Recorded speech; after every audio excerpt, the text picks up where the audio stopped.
Halo dan selamat datang di video pembelajaran ini. Dalam video ini, kita akan membahas tema yang sangat penting, yaitu peran hukum positif dan nilai konstitusional terhadap hak asasi manusia, HAM.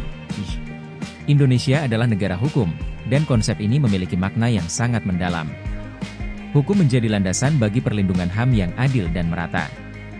Jadi, bagaimana konstitusi dan hukum positif saling bekerja untuk melindungi hak-hak dasar kita sebagai warga negara? Mari kita pelajari bersama. Pasal 1 ayat 3, UUD 1945 menegaskan bahwa Indonesia adalah negara hukum atau Rechtsstaat, bukan negara kekuasaan semata atau Machtsstaat.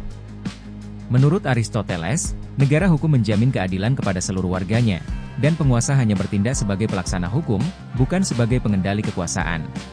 Namun, sejarah menunjukkan bahwa kekuasaan negara seringkali berpotensi menyalahgunakan kewenangan. Oleh karena itu, perlindungan HAM menjadi bagian fundamental dari konstitusi untuk memastikan setiap warga negara memiliki hak yang dijamin dan dilindungi. 1. Konstitusional dan hukum positif. Secara etimologi, kata konstitusi berasal dari bahasa Inggris constitution, yang berarti membentuk. Konstitusi adalah dokumen dasar yang membentuk negara sebagai organisasi, mengatur tujuan, organ-organ negara, mekanisme kerja, dan hak warga negara. Di era modern, konstitusi dipahami sebagai dokumen tertulis yang memuat aturan dasar untuk pengoperasian negara. Hampir semua negara memiliki konstitusi tertulis, kecuali beberapa seperti Inggris dan Israel yang menggunakan aturan-aturan adat dan konvensi. 2. Hukum positif. Hukum positif adalah aturan hukum yang berlaku saat ini, baik tertulis maupun tidak tertulis, seperti hukum adat. Hukum ini bersifat mengikat, memaksa, dan memiliki sanksi tegas untuk pelanggarannya. Hukum positif Indonesia memiliki dua sumber utama. 1. Sumber material, kesadaran hukum masyarakat, agama, dan nilai sosial. 2. Sumber formil, peraturan resmi seperti undang-undang, keputusan presiden, dan sebagainya.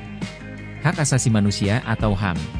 HAM adalah hak-hak dasar yang melekat pada diri manusia, tanpa hak-hak itu manusia tidak dapat hidup layak sebagai manusia.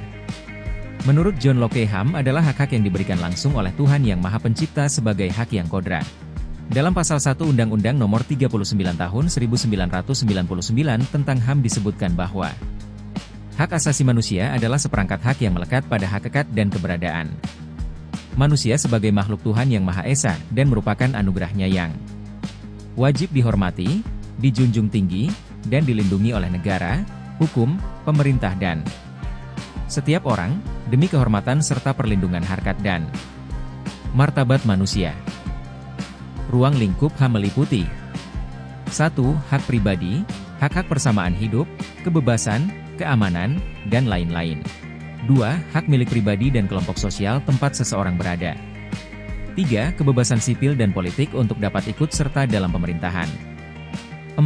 Hak-hak berkenaan dengan masalah ekonomi dan sosial. Peran konstitusi terhadap HAM.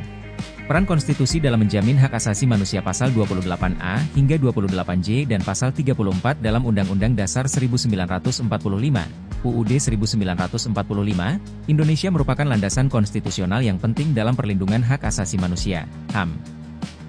Pasal-pasal ini secara komprehensif mengatur berbagai aspek hak sipil, politik, ekonomi, sosial, dan budaya yang harus dijamin oleh negara kepada setiap warga negara Indonesia. 1. Pasal 28A menegaskan bahwa setiap orang memiliki hak untuk hidup, hak untuk tidak disiksa, hak untuk tidak diperlakukan secara sewenang-wenang, serta hak untuk kebebasan pikiran dan hati nurani. Hal ini mencakup perlindungan terhadap kebebasan beragama, berpendapat, dan menyampaikan pendapat, serta hak untuk berserikat dan berkumpul secara damai tanpa melanggar hukum. Pasal 28B menegaskan hak setiap orang untuk bersama-sama mengembangkan diri melalui pengembangan ilmu pengetahuan, teknologi, seni, dan budaya. Ini mencerminkan komitmen untuk memajukan pembangunan intelektual dan budaya masyarakat Indonesia tanpa diskriminasi. Pasal 28C menegaskan hak setiap orang untuk hidup dalam lingkungan yang baik dan sehat, serta hak untuk memperoleh manfaat dari lingkungan yang baik dan sehat. Pasal 28D mengatur hak setiap orang untuk bebas dari perbudakan dan perlakuan yang merendahkan martabat manusia. Dan pasal 28E sampai dengan pasal 28J bisa dilihat dari penjelasan tersebut. Konstitusi juga memastikan bahwa setiap warga negara memiliki hak atas pendidikan, pekerjaan, dan kesejahteraan sosial. Namun, tantangan tetap ada, terutama dalam memastikan implementasi pasal-pasal ini secara nyata. Peran hukum positif terhadap HAM. 1. Regulasi dan perlindungan. Hukum positif menyediakan kerangka regulasi yang jelas untuk melindungi HAM. Di Indonesia, berbagai undang-undang seperti Undang-Undang Dasar 1945, Undang-Undang Nomor 39 Tahun 1999 tentang HAM, dan Undang-Undang Nomor 32 Tahun 2009 tentang Perlindungan dan Pengelolaan Lingkungan Hidup, berfungsi untuk menjamin hak setiap individu atas lingkungan hidup yang baik dan sehat, yang merupakan bagian dari HAM. 2. Implementasi program pemerintah. Pemerintah Indonesia telah melaksanakan berbagai program untuk mendukung perlindungan HAM, termasuk Rencana Aksi Nasional Hak Asasi Manusia dan Program Penanaman Sejuta Pohon. 3. Kesadaran masyarakat dan penegakan hukum. Meskipun ada regulasi yang mendukung, masih terdapat tantangan dalam pelaksanaan dan penegakan hukum. 4.